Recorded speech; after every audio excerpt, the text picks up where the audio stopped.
As I promised you in morning guys के धमाल 4 का जो अर्ली रिव्यू है मैं आपके साथ शेयर करूँगा।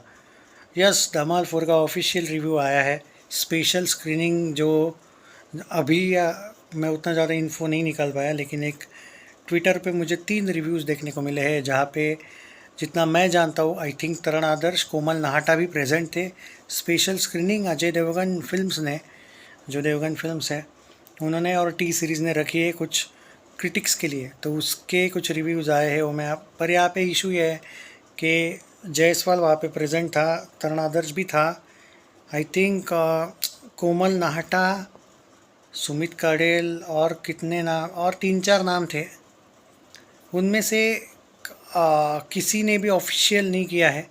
रेटिंग ज़रूर आए हैं कुछ लोगों के, बट जो ट्विटर पे आप जैसा कि आप लोग जानते हो कि बहुत से ऐसे भी रिव्यूज़ आते हैं जो बड़े क्रिटिक नहीं हैं कुछ, बट वो ऑफिशियल होते हैं। जैसा सीबीएफसी स्क्रीनिंग के कुछ रिव्यूज़ आते हैं, अब आप जानते हो कि सीबीएफसी में भी कुछ लोग प्रेजेंट होते हैं, उनके नाम नहीं पता होते, तो कुछ वो भी रिव्यूज़ यहाँ पे देखने को मिले हैं, तो उस पर हम बात करते हैं।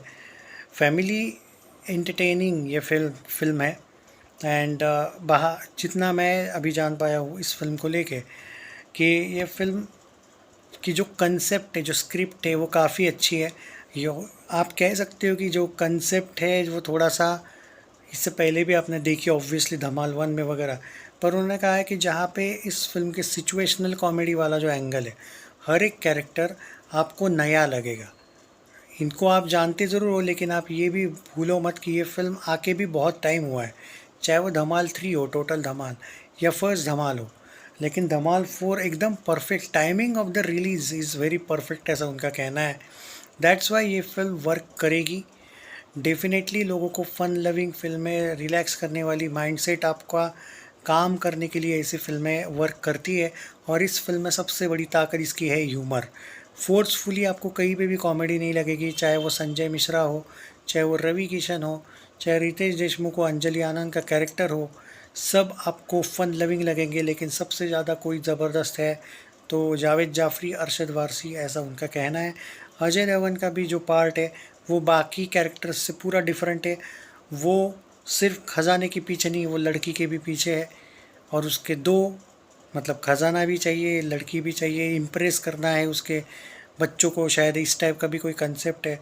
तो उसकी जो कभी कभी कुछ ऐसी सिचुएशन उसके साथ होती है कि आपको बहुत ज़्यादा वो हंसाएगी। मतलब अजय देवगन का इस फिल्म में बहुत जगह पे वो कुछ करने और जा रहा है, हो कुछ और रहा है उसके साथ, ऐसा भी कोई कंसेप्ट है, सिचुएशन है उसकी, कि आप उसके कैरेक्टर को आपको बहुत ज़्यादा देख के हंसी आएगी कि क्या मतलब वो कुछ कर, क्योंकि इम्प्रेस करने में जो कुछ करने जा रहा है हो कुछ और जा रहा है, इस टाइप का उसका सिचुएशन देखने को मिला है।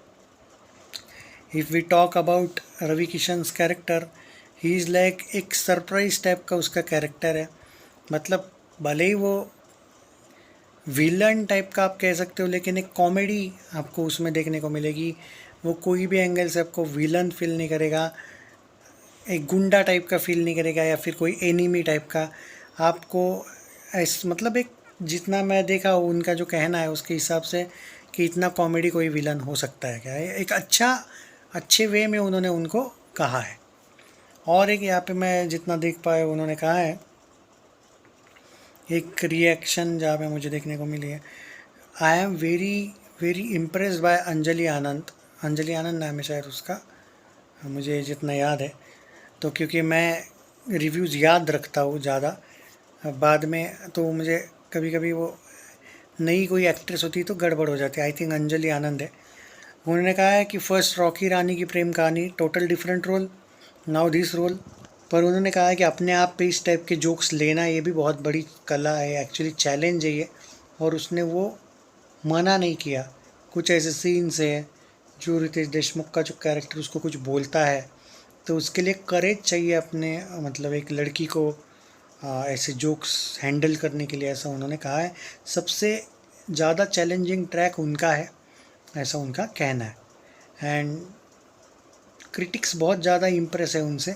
संजीदा शेख को लेके भी बताया गया है कि उन्होंने ठीक ठाक सी कॉमेडी की, उससे पहले आपने उनको ज़्यादा कॉमेडी फिल्मों में नहीं देखा है, बट फिर भी उन्होंने अपना किरदार अच्छा निभाया है। ओवरऑल दोस्तों डायरेक्शन की तारीफ़ हुई है, प्रोडक्शन वैल्यू अच्छा, इन्होंने बजट को अच्छी तरीके से यूज़ किया है। सॉन्ग्स को लेके उन्होंने कहा है कि सॉन्ग्स फिल्म के हिसाब से आपको बहुत अच्छे लगेंगे। जब आपको रिलीज़ होते हुए ऐसा लगा होगा कि यार ये ऑलरेडी हमने सुने ये टाइप के सॉन्ग्स है या फिर रीमेक टाइप के है, बट जब फिल्म में जो सिचुएशंस है उस हिसाब से टाइमिंग इन सॉन्ग्स का बहुत अच्छा है। तो डायरेक्शन की भी तारीफ़ हुई। और मैंने जो 3 रिव्यूज़ है जिसमें से मैंने 2 5 आउट ऑफ 5 देखे, एक ने 3.5 रेटिंग दिया है।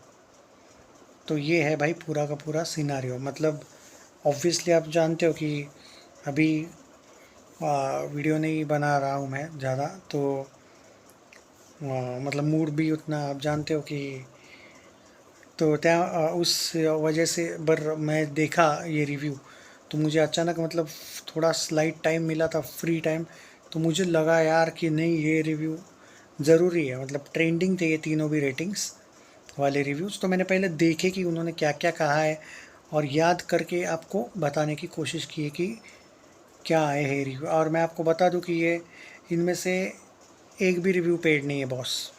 जो 3 लोगों के मैंने आपको रिव्यूज़ दिए हैं, मैं उनके जितना मैं उनको बिलीव करता हूँ वो पेड नहीं है भाई। Yes I agree, CBFC reviews हो या फिर कभी कभी क्रिटिक्स रिव्यूज़ हो, वो मोस्ट ऑफ द पेड होते हैं। और आप जानते भी हो कि मैं बता भी देता हूँ कि कौन सा मुझे डाउट है वगैरह। पर इन तीनों के रिव्यूज़ पे मैं नहीं डाउट कर सकता। चाहे वो एक ने 5 आउट ऑफ 5 दिए, एक ने दूसरे ने भी 5 आउट ऑफ 5, एक ने 3.5 दिया आउट ऑफ 5। और देखो मैं, मेरा रूल है कि मैं कभी भी किसी को फोर्स नहीं करता कि मतलब बिलीव। आप लोगों देखो, रिव्यू देना काम है, स्पेशल स्क्रीनिंग का अपडेट देना आपका हमारा काम है, बिलीव करना नहीं करना ये आपका काम है। I can't force you guys कि नहीं नहीं मैं बोल रहा हूँ तो बिलीव कर लो, नहीं, मेरी वो टेंडेंसी ही नहीं है। तो आप लोग अपने हिसाब से डिसाइड कीजिएगा। बट ये बात है कि वहाँ पे ऐसे भी कुछ रिव्यूज़ थे, वरना मैं उनके भी रिव्यू चूज़ कर सकता था, क्योंकि there are something around 7 to 8 reviews जितना मुझे याद है। और ऐसा भी नहीं था कि उन्होंने कोई 2 या 1 रेटिंग दी थी इसलिए मैंने उनका रिव्यू नहीं पकड़ा। उनका भी आई थिंक जितना मुझे याद है 3 लोगों ने 3.5 दिया था, या 3 दिया था मे बी, एक ने 4 दिया था, दूसरे ने भी 4.5 दिया था। तो ऐसा नहीं है, बट क्या है कि बिलीवेबल जिन पे मैं ट्रस्ट करता हूँ मैं आपको उनकी रिव्यूज़ दे पाऊँगा ना। सो मैं नहीं चाहता कि मेरी ऑडियंस कभी, हाँ अगर इसमें से इन दोनों में से भी, इन तीनों में से अगर किसी ने 1 2 रेटिंग दिया रहता तो मैं गारंटी बोलता हूँ कि मैं वो रेटिंग भी आपके साथ शेयर करता, पर नहीं दिया है। So you can trust the reviews.